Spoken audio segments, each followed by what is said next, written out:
Hello' everyone, মই ৰূপজ্যোতি শইকীয়া আপোনাক সকলোকে পুনৰবাৰ স্বাগতম জনাইছোঁ মোৰ চেনেল মমছ ফৰ এভাৰলৈ। আজি মই শিশুৰ আহাৰ সম্পৰ্কীয় কেইটামান কথা লৈ আহিছোঁ আপোনালোকৰ লগত শ্বেয়াৰ কৰিবৰ কাৰণে।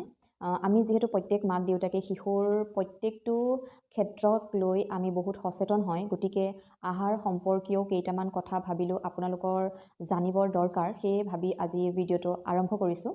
প্ৰথম আমি জানিবলগীয়া কথাটো হৈছে যে আমি আমাৰ শিশুটিক 1.5 পৰা 2 বছৰলৈকে মাকৰ গাখীৰ খুৱাই থাকিব লাগে। এতিয়া ছেকেণ্ড কথাটো হৈছে যে আমি শিশুক যেতিয়া কি হয়, কেতিয়াবা আমাৰ মনত আহে যে আমি যিমান পৰিমাণে বেবীয়ে গাখীৰ পাব লাগিছিল কিন্তু সিমান পৰিমাণে কিজানি গাখীৰ পোৱা নাই, বেবীৰ পেট ভৰা নাই। বহুত মাকৰ ক্ষেত্ৰতে সেইটো হয়।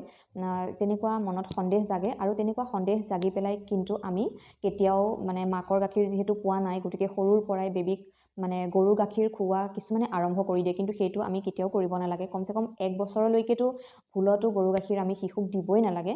তাৰ পাছতো আপুনি যিমান দিন পাৰে গৰু গাখীৰৰ পৰা শিশুক দূৰত ৰাখিব, যেতিয়ালৈকে আপুনি আপোনাৰ ব্ৰেষ্ট ফিডিংটো বন্ধ নকৰে, কমচে কম তেতিয়ালৈকে আপুনি ৱেইট কৰিব। নেক্সট আহিল যে আমি বেবীক গৰু গাখীৰ কেতিয়াৰ পৰা দিব লাগে। গৰু গাখীৰটো আচলতে সৰুতে আমি দিব এই কাৰণেই নালাগে কিয়নো শিশুৱে হজম কৰিব নোৱাৰে গৰুৰ গাখীৰটো। তাত যিহেতু যথেষ্ট পৰিমাণৰ প্ৰ'টিন থাকে, গতিকে সিহঁতে হজম কৰিব নোৱাৰে। সেইকাৰণে ডক্টৰেও গৰু গাখীৰ 1 বছৰৰ তলৰ শিশুক কেতিয়াও দিবলৈ নিদিয়ে।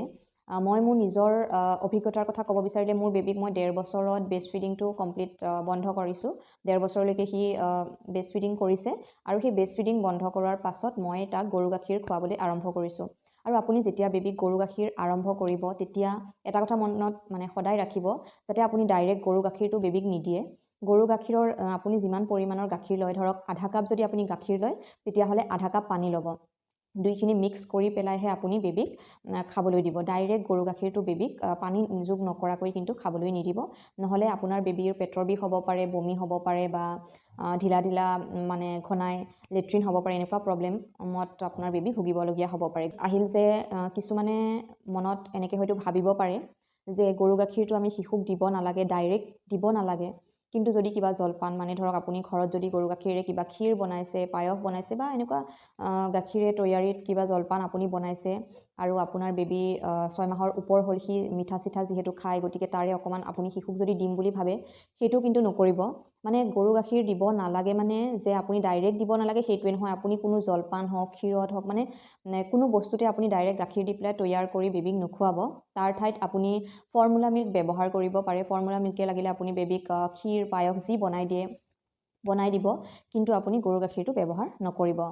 4 নম্বৰ কথাটো হ'ল যে আপুনি মোৰ 6 to 7 months বেবীৰ যিখন ডাইট চাৰ্ট মই শ্বেয়াৰ কৰিছিলোঁ, সেই ভিডিঅ'টো আপুনি চালে গম পাব যে আমি 6 মাহৰ পাছৰ পৰা বেবীক আমি বিভিন্ন ধৰণৰ ফল মূল খুওৱা আৰম্ভ কৰিব লাগে।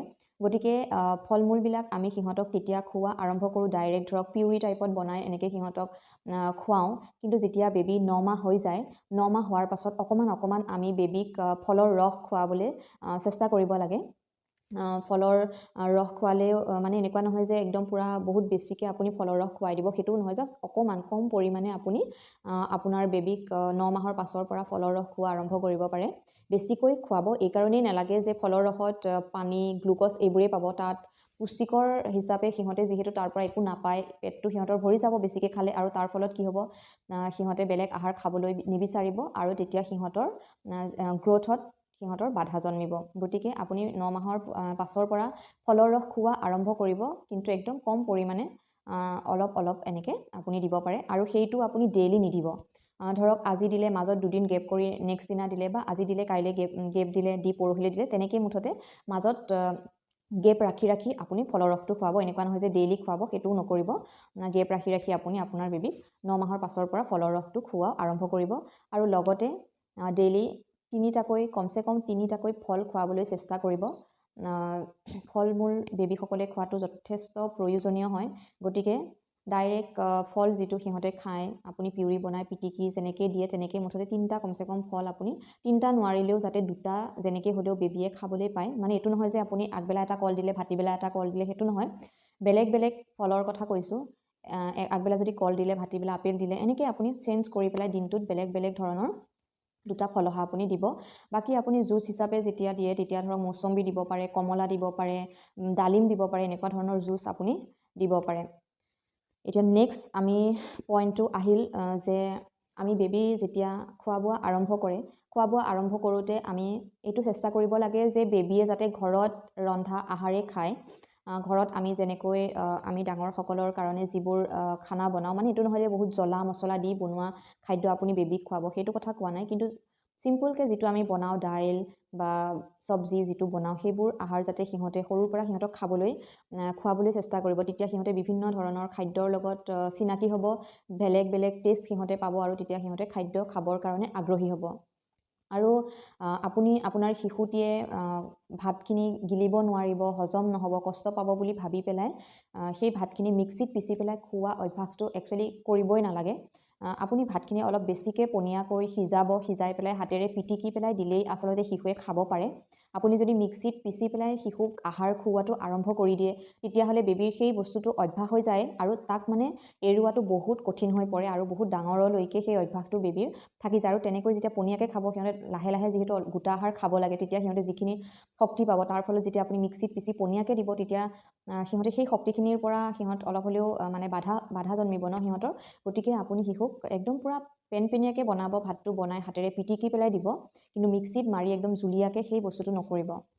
আৰু শিশুক যিমান পাৰে লাহে লাহে কেইদিনমান ধৰক অকণ পেনপেনীয়াকৈ দিলে, তাৰ পাছত লাহে লাহে আপুনি সেইটো অকণমান কমাই আনিব, যাতে আপোনালোকে আমি সাধাৰণতে যি হিচাপত ভাতটো খাওঁ সেই হিচাপত তেতিয়া লাহে লাহে আপোনাৰ বেবী খুব সোনকালে তেনেধৰণৰ ভাত খাব পৰা হৈ যাব। মোৰ বেবী 1.5 বছৰৰ পৰা আমি সাধাৰণতে ঘৰত যেনেধৰণে ভাতটো খাওঁ, মানে এইটো নহয় যে একদম পূৰা এটা চাউল মানে হৈ আছে তেনেকুৱা পূৰা ফৰফৰীয়া, সেইটো কথা কোৱা নাই, সেইটোতো খালে চবৰে অলপ কষ্টই লাগে, কিন্তু নৰ্মেলি যিটো মানে ভাত খোৱা যায় পূৰা ধুনীয়াকৈ কোমল হৈ যোৱা, সেই ভাতটো মোৰ বেবীক পিটিকি নিদিয়াকৈ বা তেনেকৈ মিক্সিত পিছাকৈতো মই দিয়া নাছিলোঁ। সৰুতে প্ৰথমে হাতেৰে পিটিকি দিছিলোঁ, কিন্তু 1.5 বছৰৰ পৰা সি একদম পূৰা নৰ্মেলি আমি যিটো নৰ্মেল ভাত খাওঁ পিটিকি নিদিয়াকৈ সি তেনেকৈ খাব পাৰে।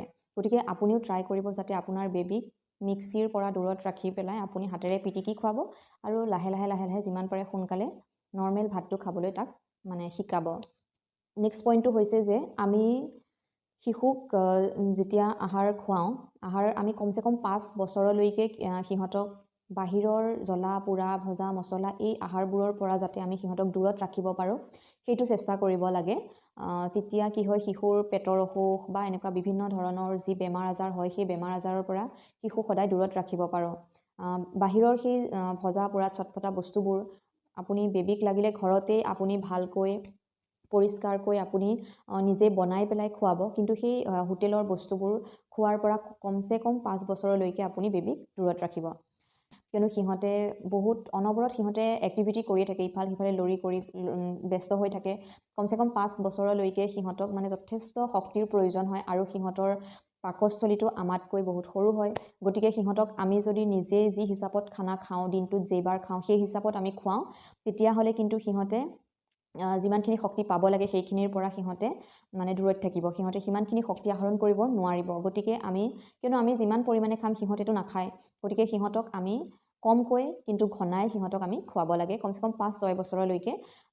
কমকৈ ঘনাই মানে ধৰক আপুনি দিনটোত 3 বাৰ হেভিকৈ খোৱালে আৰু 2 বাৰ বা 3 বাৰ পাতল আহাৰ আপুনি বেবীক খুৱাব পাৰে। তেনেকৈ কৰিলে কি হ'ব, বেবীয়ে ঘনাই ইটো সিটো বস্তু খাই থাকিব আৰু তেতিয়া সিহঁতৰ বডিক যিখিনি প্ৰয়োজনীয় হয় গোটেইখিনি সিহঁতে লাভ কৰিবলৈ সক্ষম হ'ব। গতিকে আপুনি তেনেকৈ বেবীক কমকৈ আৰু ঘনাই খুৱাই থাকিব। আমি শিশুক আৰু ধৰক সেই খোৱাৰ ক্ষেত্ৰতে এটা কথা ক'ম যে আমি যেতিয়া বেবীক হেভি আহাৰটোৰ কথা যিটো কৈছোঁ, হেভি আহাৰৰ ক্ষেত্ৰত ধৰক আপুনি ৰাতিপুৱা অলপমান অ'টছ খোৱালে বা ৰুটি ভাজি পুৰি চব্জি এনেকুৱা বা চুজি বনাই দিলে, ডালিয়া বনাই দিলে, ঠিক তেনেকৈ দুপৰীয়া আপুনি ভাতৰ লগত অকণমান দালি চব্জি, এটা কণী অমলেট বা বইল কৰি দিলে, নাইবা ধৰক মাছৰ জোল এখন চব্জি ভাত বা মাংস থাকিল এখন চব্জি ভাত, এনেকৈ মানে আপুনি সলাই আপোনাৰ বেবীক আহাৰবোৰ বনাই দিব। আৰু মাছ বা মাংসটো ডেইলি খোৱাটো যিহেতু সম্ভৱ নহয় বা সিহঁতেও ডেইলি সেইটো খাই পেলাই হয়তো হজম কৰাত সিহঁতৰ প্ৰব্লেমো হ'ব পাৰে। গতিকে কমচে কম মাছটো খাব পাৰে এদিন এৰি এদিন, কিন্তু মাংসটো তেনেকৈ খোৱাটো সম্ভৱ নহয়। গতিকে সপ্তাহত ধৰক 2 দিন তেনেকৈ আপুনি মাংসটো খুৱাব পাৰে, কিন্তু ডিমটো আপোনালোকে বেবীক ডেইলি খুৱাবলৈ ট্ৰাই কৰিব। ডিমত যিহেতু যথেষ্ট পৰিমাণৰ প্ৰ'টিন থাকে সেইটো আমি সকলোৱে জানো, আমি বেবিক 8 মাহৰ পৰা ডিম খোৱাটো ষ্টাৰ্ট কৰিব লাগে। 8 মাহৰ পৰা 1 বছৰলৈ আপুনি আপোনাৰ বেবিক অকল কুহুমটো দিব আৰু 1 বছৰ হোৱাৰ পাছত কমপ্লিট এটা ডিম সিহঁতে খাব পাৰে। যেতিয়া আপুনি বেবিক আৰম্ভ কৰিব খোৱাবলৈ তেতিয়া চাব যদি আপোনাৰ বেবিয়ে ডেইলি এটা কুহুম খাব পাৰে, তাৰ হজম কৰাত মানে কোনো প্ৰব্লেম হোৱা নাই, তাৰ কাৰণে কোনো ধৰণৰ ধৰক তাৰ এলাৰ্জি প্ৰব্লেম বা বিভিন্ন ধৰণৰ একো প্ৰব্লেম যদি সি ফেচ কৰা নাই, তেতিয়াহ'লে আপুনি বেবিক ডেইলি 8 মাহৰ পৰা 1 বছৰলৈ এটাকৈ কুহুম আৰু এবছৰৰ পাছত আপুনি ডেইলি এটাকৈ ডিম খুৱাবলৈ চেষ্টা কৰিব দিনৰ ভাগত। কেতিয়াবা সিজাই দিলে, কেতিয়াবা অমলেট বনাই দিলে বা এনেকুৱা বিভিন্ন ধৰণৰ আপুনি যেনেকৈ বিচাৰে সেনেকৈ বিভিন্ন ধৰণে আপুনি বনাই পেলাই আপোনাৰ বেবিক ডেইলি এটাকৈ ডিম খুৱাবলৈ চেষ্টা কৰিব।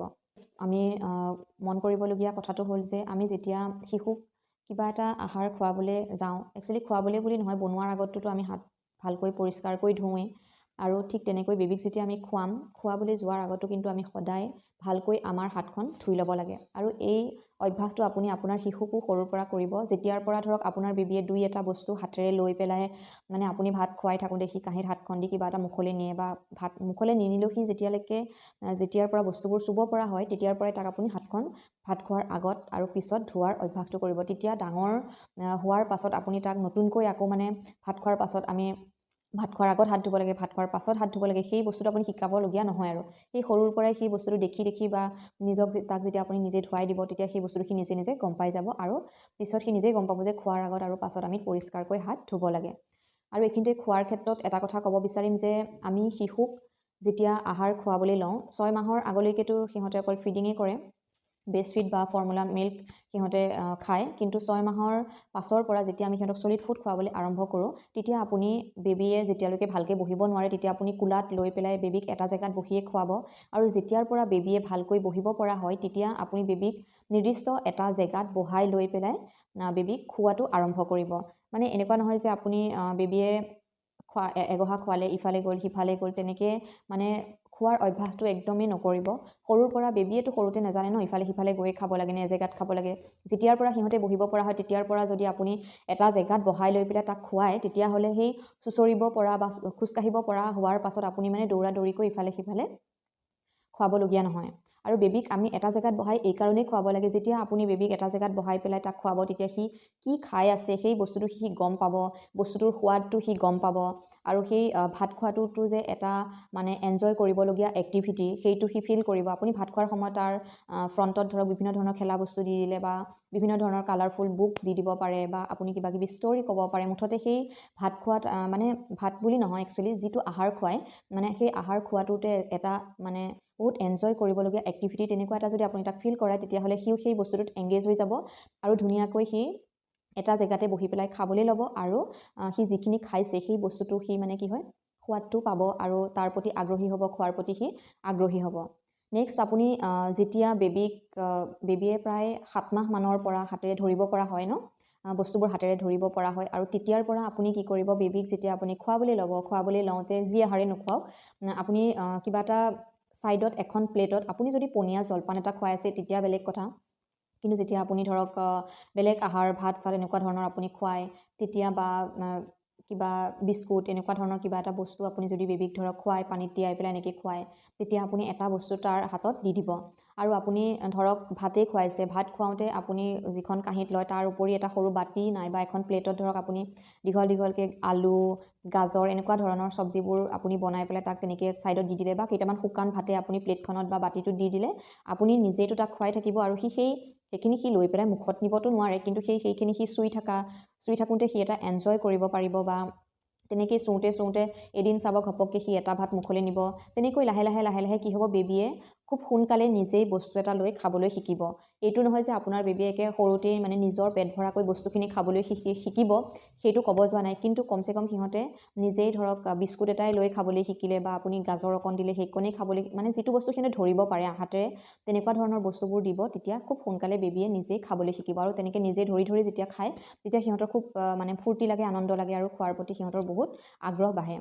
গতিকে আপুনি সেইটো ফ'ল' কৰিব পাৰে। এটা লাষ্ট পইণ্ট থাকি গৈছিল, সেইটো হৈছে যে আমি যেতিয়া শিশুক আহাৰ খুৱাওঁতে সিহঁতে নিজেই খাবলৈ যেতিয়া পাৰে তেতিয়াই বা আমি নিজেই যেতিয়া শিশুক আহাৰ খুৱাওঁ তেতিয়া আমি সদায় সিহঁতক আহাৰখিনি খুৱাবলৈ লোৱাৰ পৰা 15ৰ পৰা 20 মিনিট সময়ৰ ভিতৰত আমি ফিনিছ কৰিব লাগে। সেই 15ৰ পৰা 20 মিনিট সময়ৰ ভিতৰত সিহঁতে যিখিনি খায় সেইখিনিয়ে যথেষ্ট, তাতকৈ বেছি মানে দীঘলীয়া কৰিব নালাগে।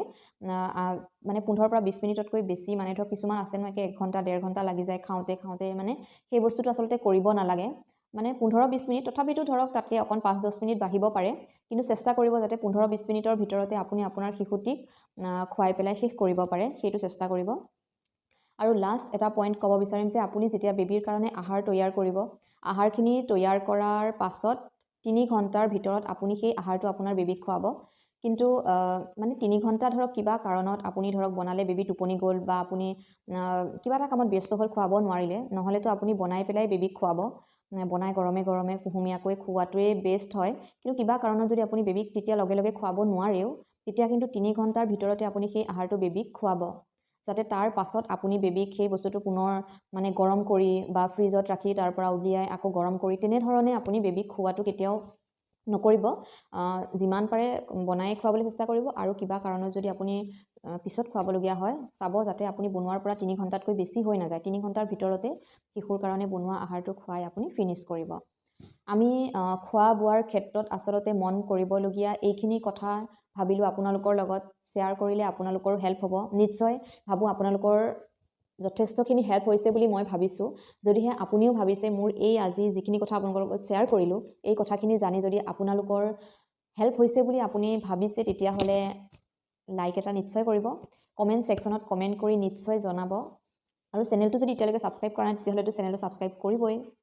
আৰু মোৰ ভিডিঅ'টো আপুনি নতুন মাসকলৰ লগত বা নতুন তেনেকুৱা মা দেউতা যোন হৈছে আৰু তেওঁলোকৰ লগত আপুনি মোৰ ভিডিঅ'টো শ্বেয়াৰ কৰি দিব, যাতে তেওঁলোকেও এনেকুৱা ধৰণৰ যদি কনফিউজনবোৰ মনত লৈ আছে তেতিয়া তেওঁলোকৰ যাতে ক্লিয়াৰ হৈ যায়, তেনে ক্ষেত্ৰত আপুনি হেল্প কৰিব পাৰে মোৰ ভিডিঅ'টো শ্বেয়াৰ কৰি। তেনেহ'লে আজিলৈ আপোনালোক সকলোৰে মাজৰ পৰা মই বিদায় মাগিছোঁ। ধন্যবাদ, নমস্কাৰ, বাই বাই।